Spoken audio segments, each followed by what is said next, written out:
Hi there guys, this is Nikhil from GreedyTech and this is the complete review of Lenovo K4 Note.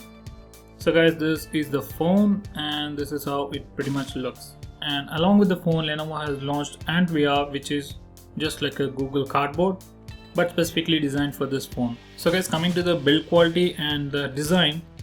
So I have this tablet called as NVIDIA Tegra Note, or in India it's called as Zola Tegra Note. This phone really looks like a shrinked version of that particular tablet, and the tablet looks exactly the same as this device but completely in plastic. So guys, this device on the front has a 5.5-inch Full HD display, and as you can see it has dual front facing speakers and each speaker is 1.5 watt, and the front facing speakers come with Dolby Atmos, which really improves the audio quality of these speakers.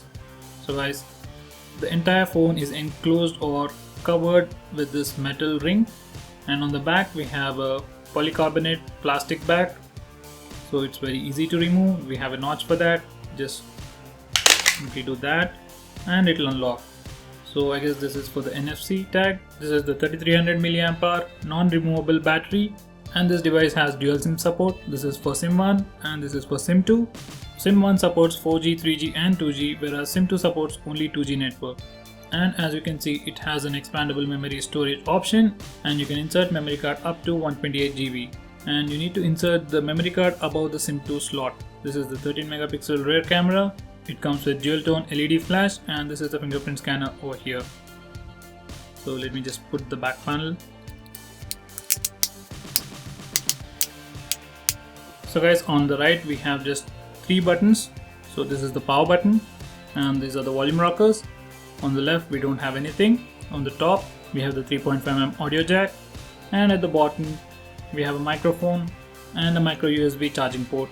And on the front, these are the front facing speakers, and over here we have the front facing 5 megapixel fixed focus camera, and over here we have the LED notification, and these are capacitive buttons. They are not backlit and they are not swappable, and you cannot swap the recent and back button. And this device also comes with a tri-mic system for noise cancellation. So we have one mic over here and another one behind the panel, and this is the third one.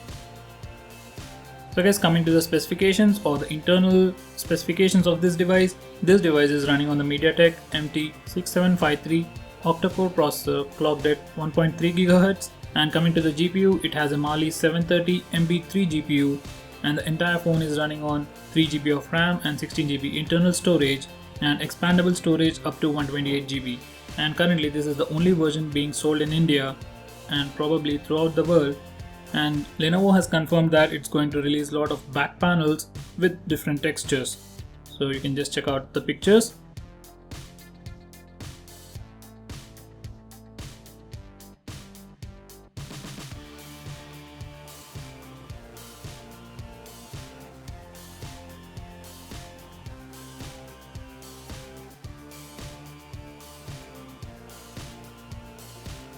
So guys, coming to the software side, the fingerprint scanner really works really well. So it just unlocks the device in less than a second, and the NFC works too without any problem. And the front facing speakers are really amazing. The audio is loud and clear, and it is definitely one of the best speakers in this price segment for quite some time.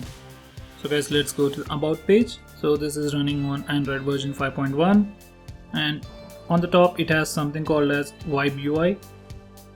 So it offers different themes, so you can basically change the entire look of the phone using this particular theme manager. Most of the time it is just the lock screen and home screen wallpapers, the icons and the recent tabs panel. By default we have 2 views, one is the Vibe UI and the normal Android Lollipop UI. So what you're seeing is the Android Lollipop UI, and everything is really smooth. So guys, coming to the performance of this device, these are the scores. This is the Antutu benchmark score, and these are the Geekbench scores, and this is Vellamo, and these are the system information, and these are the sensors that this device has. It has accelerometer, proximity, light sensor, gyroscope, orientation, magnetometer, and rotation vector sensor, and gravity sensor, and finally linear accelerometer sensor. So guys, as I've said, this device has 3 GB of RAM and 16 GB of internal storage, and out of the box I got around 1.7 GB of free RAM, and out of the box I got around 1.7 GB of free RAM and about 8.5 GB of internal storage. So guys, coming to the performance of this device, you can do all your basic stuff like making calls, messages, using WhatsApp, playing Candy Crush and other smaller games without any problem. This device does get heated up a little over this area, but most of the time it won't. Most of the time it is pretty much controlled, and only when you're playing any graphic intensive game it gets heated up. And I'm guessing that the reason for reducing the CPU clock speed on this device is because of this metal band. So if the device is clocked at 1.7 GHz like the CoolPad Note 3, so it will definitely heat up the metal band, so it will be really uncomfortable to use. So maybe that's the reason why the Lenovo team has underclocked the processor to 1.3 GHz. So guys, this device has a lot of software features. For example, you have the fingerprint scanner. You have some nice gestures with fingerprint scanner. You can simply tap the fingerprint scanner once to go to home. You can press and hold it to open the recent tabs panel. And in the camera app, you can use the fingerprint scanner to take pictures. Let me just show you that. So this is the camera app. And instead of clicking this button over here or touching the screen, I can simply click on the fingerprint scanner to take pictures.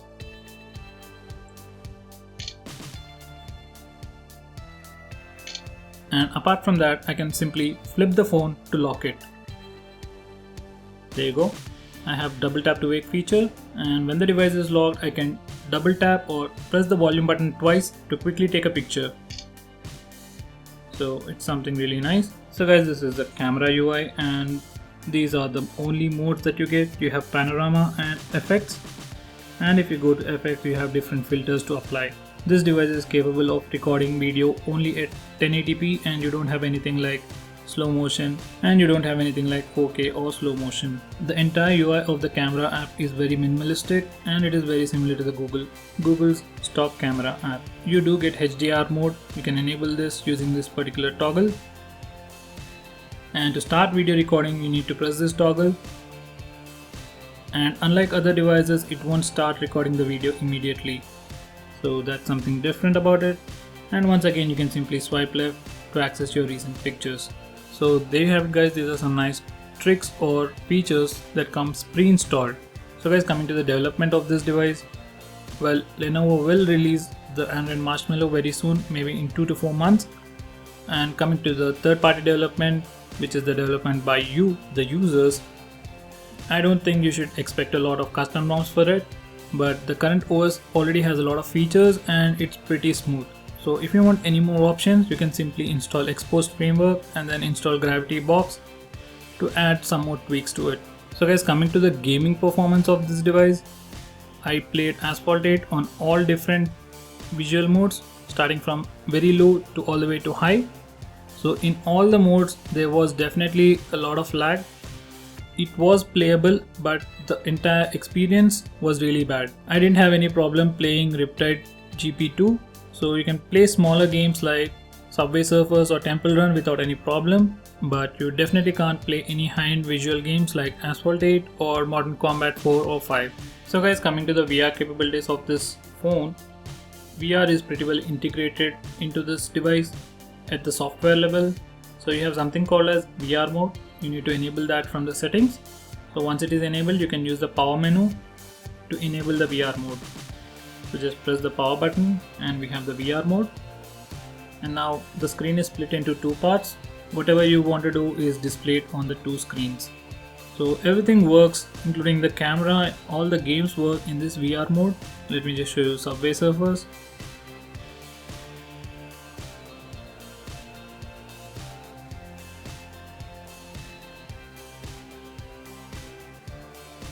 And as you can see, I can play the game in the VR mode.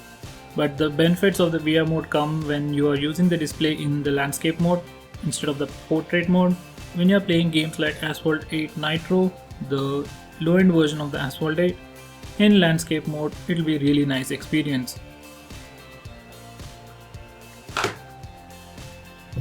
This is the Ant VR headset, and this is how it looks. We have this nice sponge or cushion kind of a material for using it for extended period of time.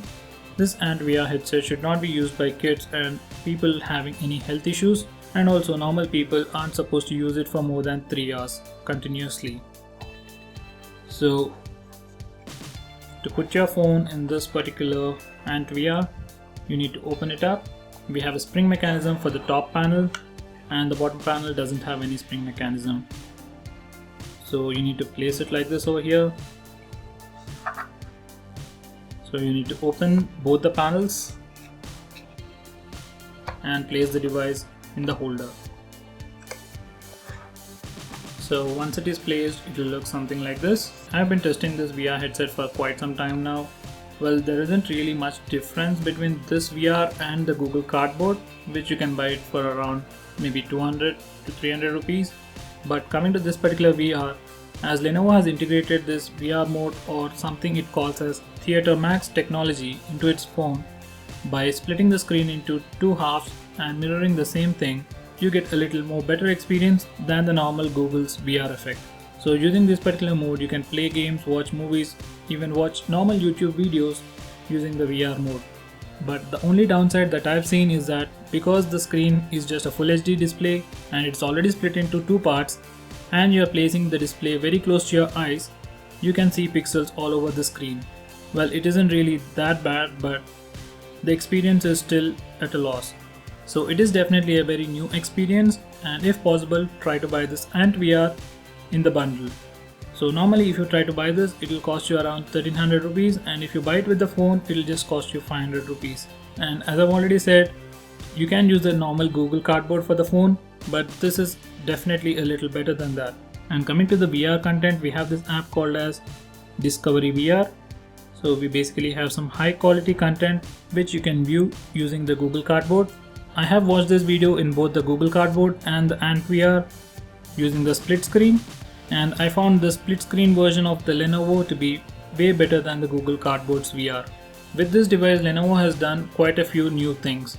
It has taken up the Motorola's approach of providing a lot of features instead of concentrating on the specs. So like Motorola, instead of giving us the latest processor, Lenovo has concentrated on giving us the latest and the best features. It has provided us with a nice new virtual reality mode, the fingerprint scanner and an NFC, and a Full HD display, all under a price point of 12,000 rupees.